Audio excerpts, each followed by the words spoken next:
Take a video muna bago alisin para may souvenir. Tingnan niyo to. Oh, yeah. May mga ngipin sa tabi tapos sa ilalim matalas. Pala. It's called the root slayer. Pinahiram lang yan ng aking kapitbahay compare dito sa regular na shovel. Hindi ko lang alam kung magkano yan, pero maganda siya. So aalsin natin tong dalawa, that one and that one. Sabi ni Commander ito rin, baka tignan natin pag natanggal natin tong dalawa.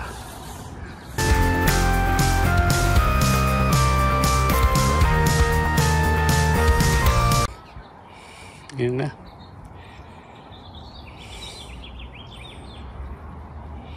Ang bato, lots of gravel. Look at this pala. Ganda no, pinahiram ako ng aking kapitbahay. That's for cutting roots too.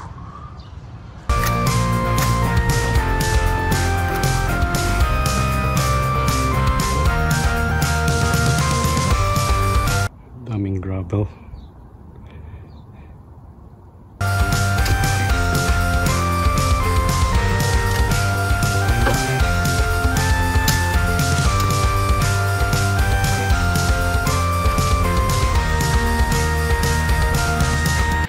Dumidilim. Yeah, supposed to rain this weekend yan. Yan na nga, mukhang padating na. Ayan na ang ulan.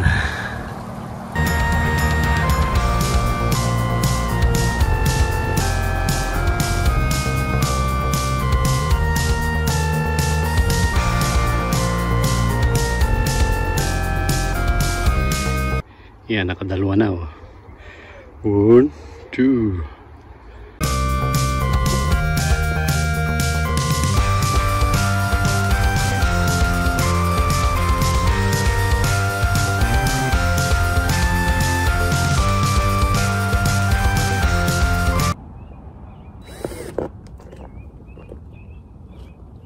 Yan, natanim ko na oh.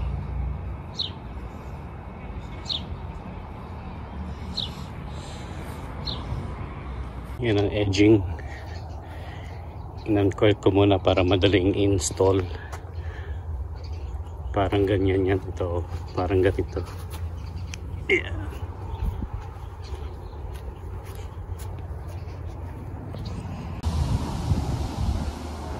Sa third day, malapit na matapos oh. Gogoin ko pa yun sa tabi.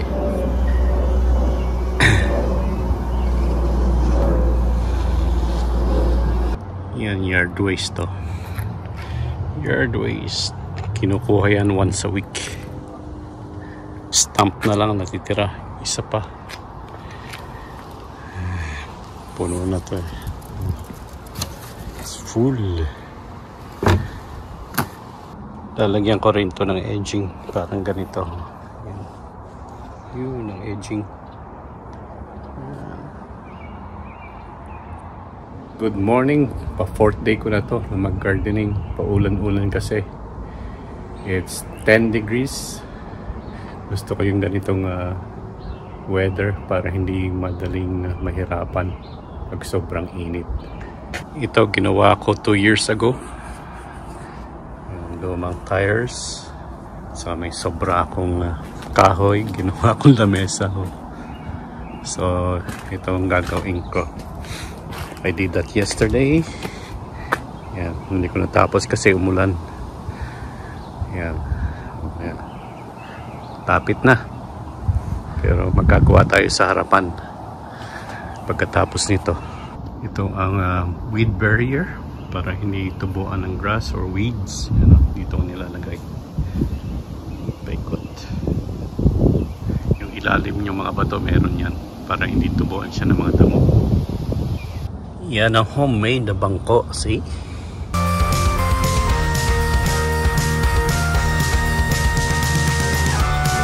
Solo ang bayanihan.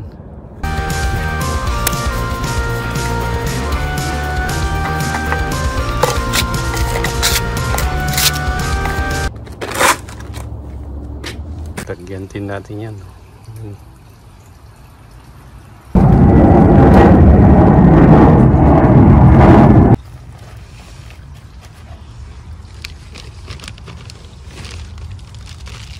Yan, mga 1.5 inches to 2 inches. Yan yung molds. Nag-iiba ang kulay nito pag ano, natuyo na.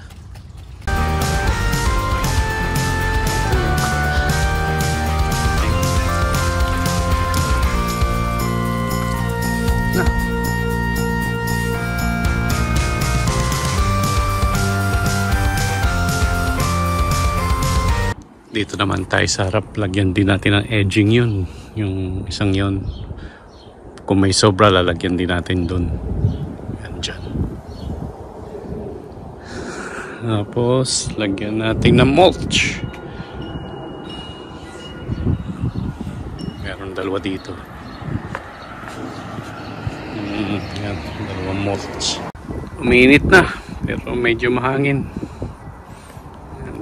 Dito natin lalagyan, paikot, saka dun pag may sobra dun din. Yan, last year.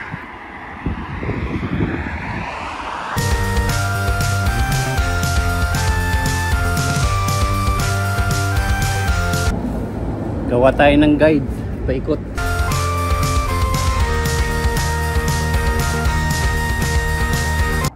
Mabuti walang malaking ugat, maliliit lang. Just in time, oh. Katatapos ko lang yung isang yun. Pero yung banda doon hindi ko pa natapos. Gusto ko rin gawin yun, pero naambon na. Pero kailangan namin ng ulan dito. Talagang tuyong-tuyo kasi.